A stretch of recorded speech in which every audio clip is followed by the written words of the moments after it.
po tayo sandali. No? Muli mga kapatid, magandang umaga po sa inyong lahat. Siguro magandang ating pong tignan, kailan ba tayo huling nakaramdam ng habag sa ating kapwa? Sino ba yung tao na nung ating nakita o narinig, ating kinahabagan? Bakit? Sa ating pong ebanghelyo ngayon, si Jesus, nang nakita niya ang napakaraming tao, ang sabi dito, nahabag siya sa kanila. Alam po niyo, mas maganda yan sa wikang Ingles. Ang sabi doon, at the sight of the crowds, Jesus' heart was moved with pity. Jesus' heart was moved with pity.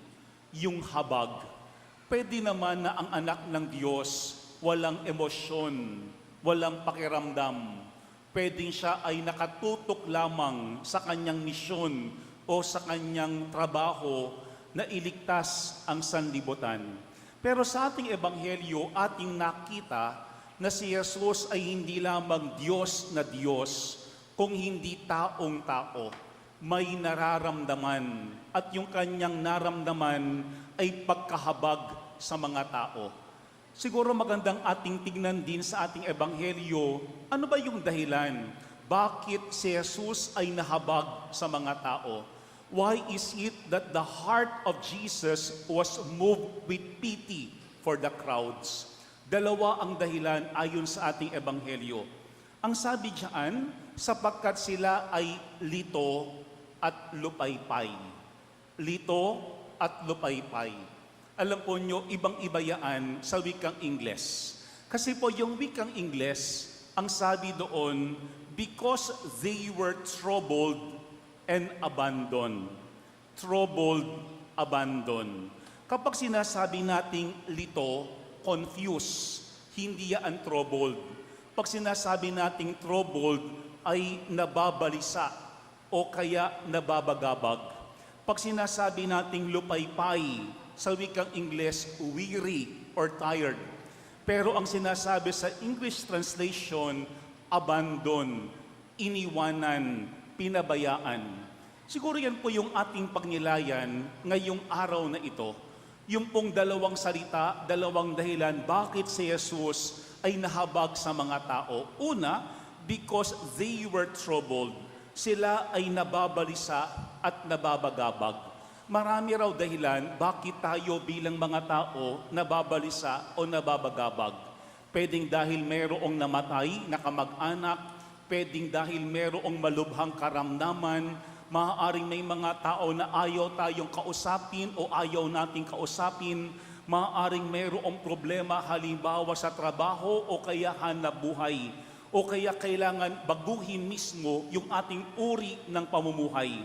Marami raw dahilan bakit ang isang tao ay nababagabag, why the person is troubled.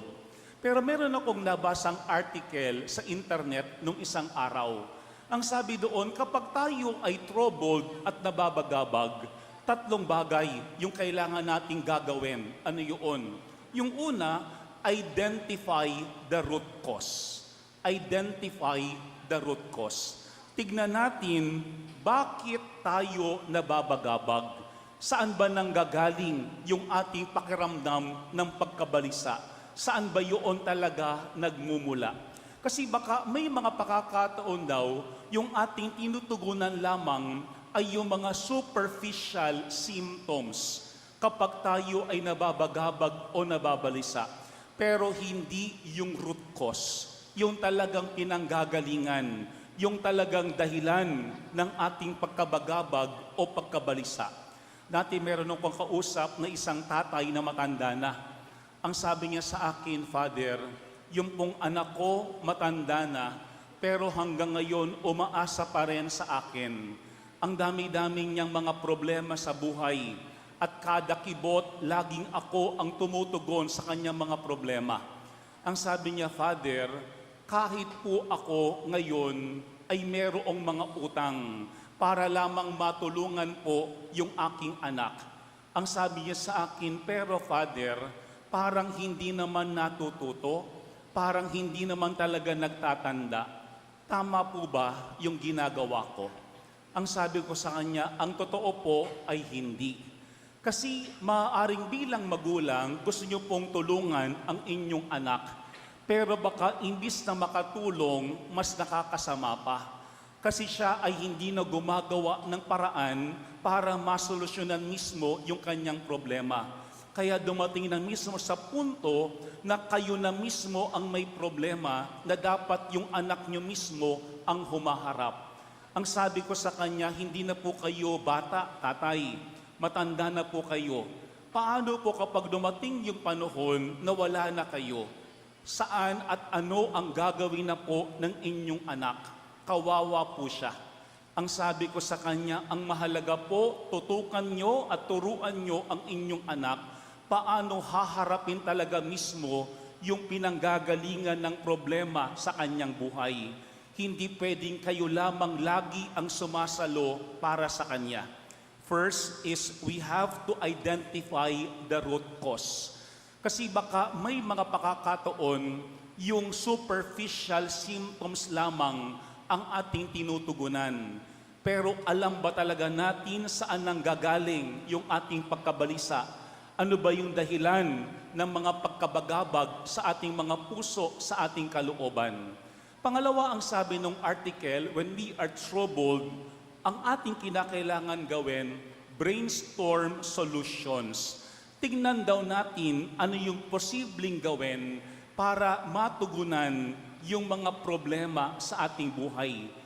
Timbangin daw natin yung pros and cons. Pero ang sabi din doon, break down possible solution into manageable action.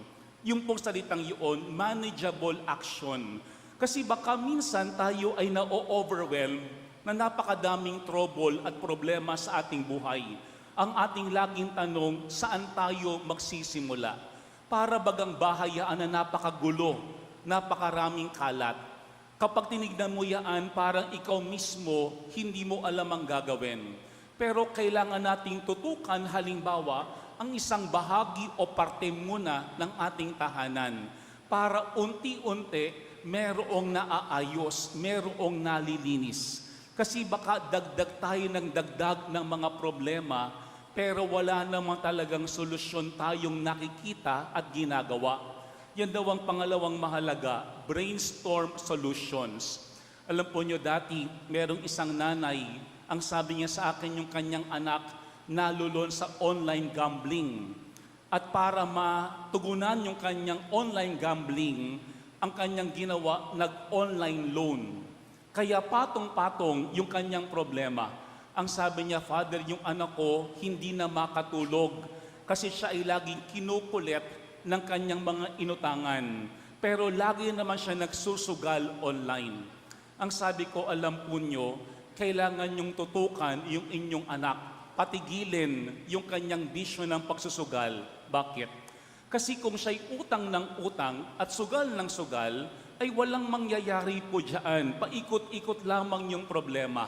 Kailangan meron siyang itigil para sa isang banda, matutukan niya unti-unti yung kanyang problema sa buhay, yung kanyang pagkakautang. Puro yan ang pangalawang ating tignan. Kailangan nating i-brainstorm yung mga solutions. Mag-isip tayo, ano ba yung ating dapat ayusin? Ano ba yung ating dapat gawin? Pero pangatlo ang sabi doon, execute proactively.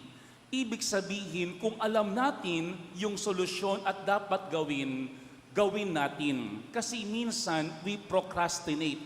Pinagpapaliban natin. Alam nating due na kailangan tayong magpunta halimbawa sa doktor o kaya magpa-opera.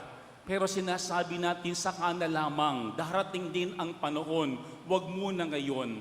Pero kakapaliban natin, baka lalong lumalala yung ating karamdaman at yung ating problema sa buhay. At darating yung punto na tayo mismo mahihirapan ng harapin ang lahat ng mga bagay na ito. Yan ang unang dahilan bakit si Jesus nahabag sa mga tao. Because they were troubled. Yan po yung unang tanongin natin sa ating mga sarili. What is troubling you right now? Ano ba yung nababagabag o ano ba yung nararamdaman mo na nagiging sanhi ng iyong pagkabagabag bilang individual o bilang kasapi ng iyong pamilya? Alam ba talaga natin yung root cause noon, yung talagang pinagmumulan? Meron ba talaga tayong nakikitang solusyon sa mga bagay na ito? At talaga bang ating ginagawa kahit unti-unti na matugunan yung mga problema sa ating buhay? O baka may mga pakakataon ito'y pinagpapaliban lamang natin lagi? First, because they were troubled.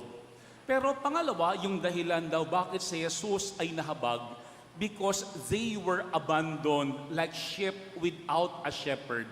Ang sabi ni Jesus, sapagkat ang mga tao ay iniwan na parang mga tupa na walang pastol.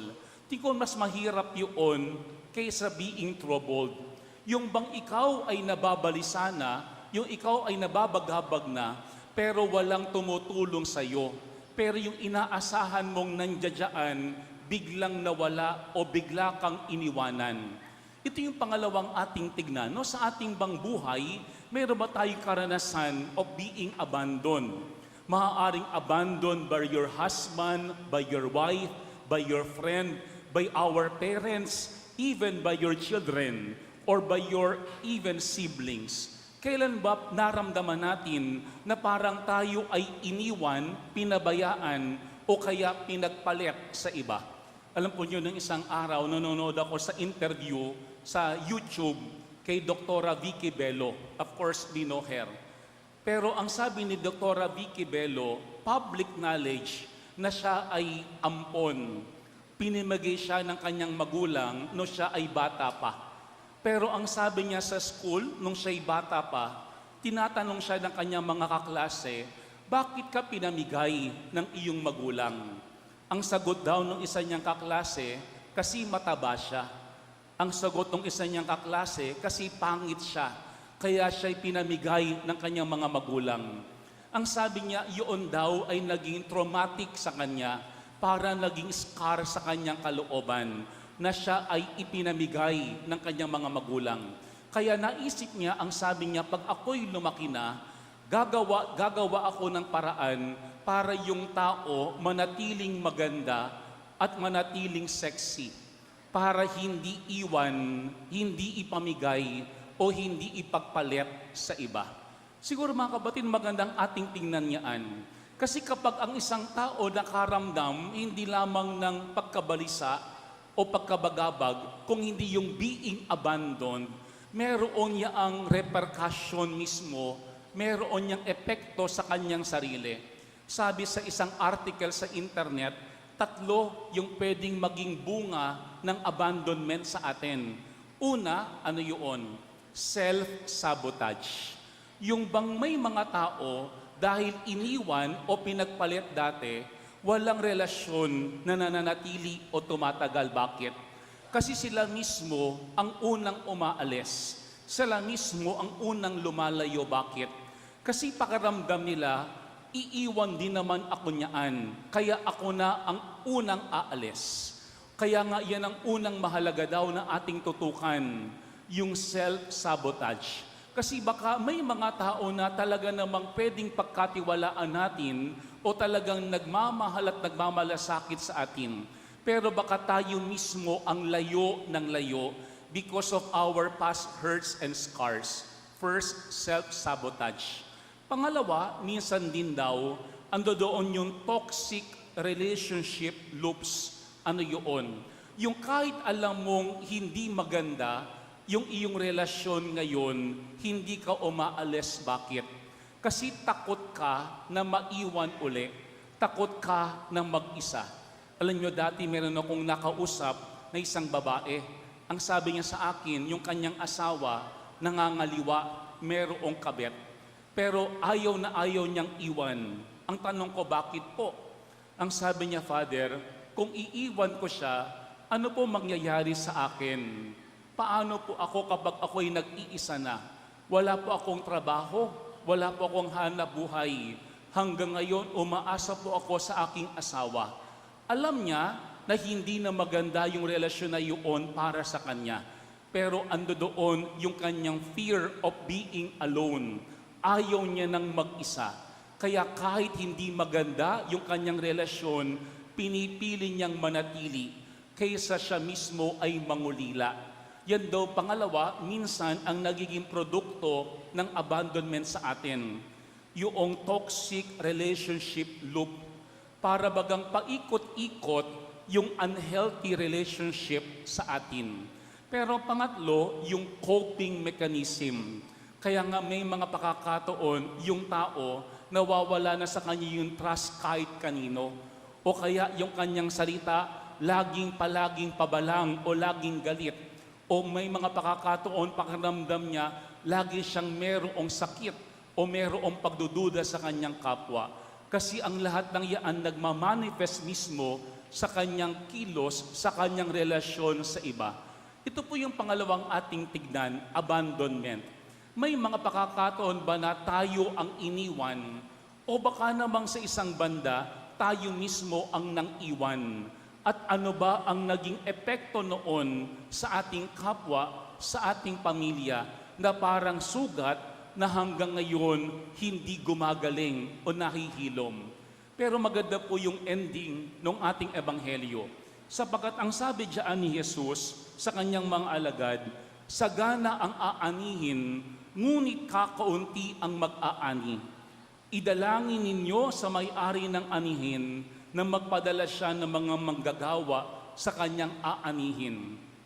Yan ay paalaala sa atin, yung kahalagahan ng panalangin. Kasi pwedeng tayo ay manatili na nangangailangan ng mga manggagawa sa anihan ng Panginoon. Pwedeng sa isang banda, dumadami nga yung mga manggagawa sa kanyang anihan. Pero ang tanong, anong uri ng manggagawa? Kasi baka masipag lamang na manggagawa. Pero sa ating ebanghelyo, huwag nating kalilimutan na si Jesus na ating sinusundan at tumatawag sa atin ay nakaramdam ng habag sa kanyang kapwa. Yan po yung punto ng ating ebanghelyo sa ngayon. Sana huwag mawala sa atin yung awa, yung habag sa ating kapwa. Kasi pwedeng ang isang alagad magaling lang, masipag lamang, pero walang awa at habag sa kanyang kapwa. Sabi nga po ni Pope Francis, compassion allows you to see reality. Compassion is like the lens of the heart. It allows us to take in and understand the true dimensions. Our God is a God of compassion, and compassion is the weakness of God, but also His strength. Mga kapatid, huwag tayong maging manhid. Huwag nating isara ang ating mga puso. Kasi bilang mga alagad ni Jesus, ang ating Panginoon nakaramdam ng habag sa mga tao ng kanyang kaharap. Sana araw-araw, huwag mawala sa atin ang awa. Kasi kaawa-awa ang taong walang awa. Huwag din sana mawala sa atin ang habag. Kasi ang talagang kahabag-habag ay yung taong hindi na marunong mahabag sa kanyang kapwa. Amen.